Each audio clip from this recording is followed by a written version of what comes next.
Assalamualaikum warahmatullahi wabarakatuh. Saya Sofiati Rahmah ingin mempresentasikan tentang artikel penanganan perubahan iklim.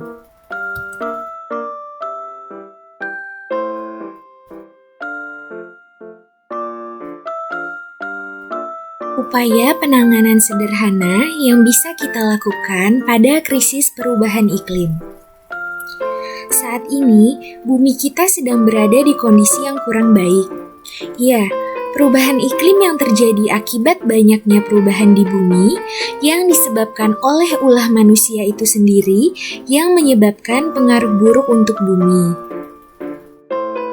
Iklim dapat berubah secara terus-menerus karena adanya interaksi dari faktor eksternal, misalnya saja pada erupsi vulkanik, variasi sinar matahari, dan juga dari faktor-faktor yang disebabkan oleh kegiatan manusia seperti pada perubahan penggunaan lahan, serta penggunaan bahan bakar fosil dan pembakaran di pabrik.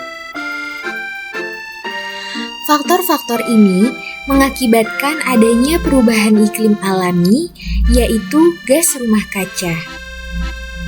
Gas rumah kaca sendiri berguna untuk melindungi lapisan atmosfer bumi untuk menjaga suhu bumi dalam keadaan stabil dan normal. Apabila gas rumah kaca tersebut semakin menebal, dapat mengakibatkan suhu di bumi semakin panas. Itulah mengapa efek iklim di bumi banyak mengakibatkan panas yang tidak normal di bumi itu sendiri.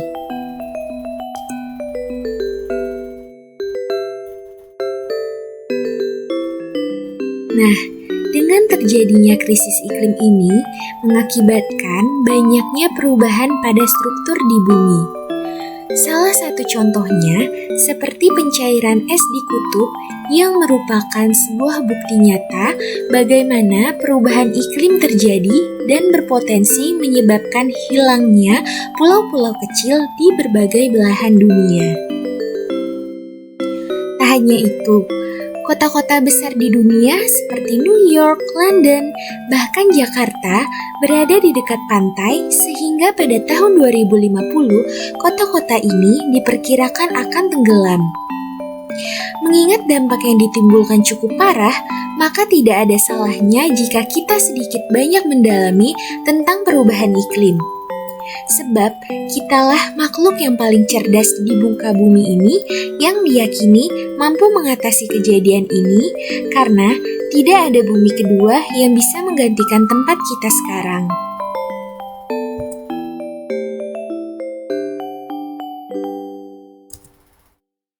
Nah, mengacu pada berbagai problema di atas, masihkah kita berdiam diri dan berpura-pura seakan tidak terjadi apa-apa? Apa ya yang bisa kita lakukan untuk mengurangi dampak perubahan iklim?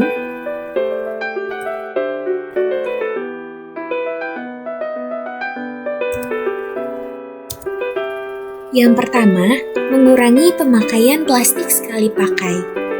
Plastik sekali pakai seperti botol minuman, sedotan, atau kantung plastik yang kita gunakan ketika berbelanja dan hanya kita gunakan dalam sekali pakai membutuhkan waktu yang sangat lama untuk dapat terurai di alam.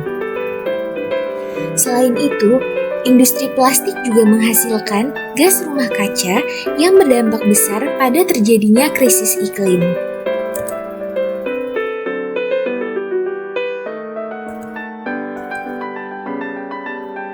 Yang kedua, menghemat penggunaan energi.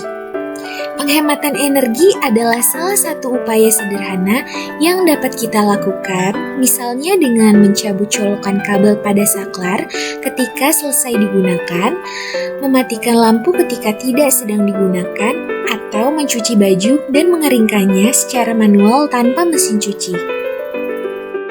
Dengan menghemat listrik, berarti kita menghemat penggunaan bahan bakar yang digunakan untuk membangkitkan listrik.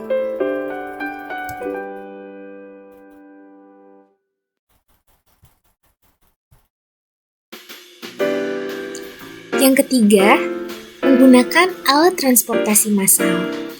Kendaraan bermotor akan melepaskan gas karbon yang merupakan salah satu faktor penyebab terjadinya krisis perubahan iklim. Pengguna kendaraan pribadi semakin hari semakin bertambah, tapi tidak sesuai dengan jalanan yang tersedia. Kemacetan mengakibatkan banyak energi yang terbuang sia-sia dan menghasilkan polusi yang akan mencemari udara.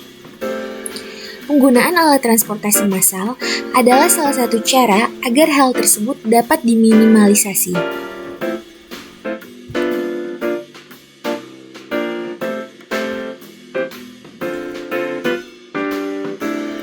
Nah, itulah hal-hal yang harus mulai kita lakukan sebagai manusia yang masih membutuhkan bumi sebagai tempat tinggal kita. Kita harus lebih peduli agar bumi kita tidak mengalami perubahan iklim yang semakin parah. Mungkin saat ini kita tidak terlalu merasakan dampaknya, tetapi generasi anak dan cucu kita selanjutnya lah yang akan merasakan dampak terburuk dari perubahan iklim.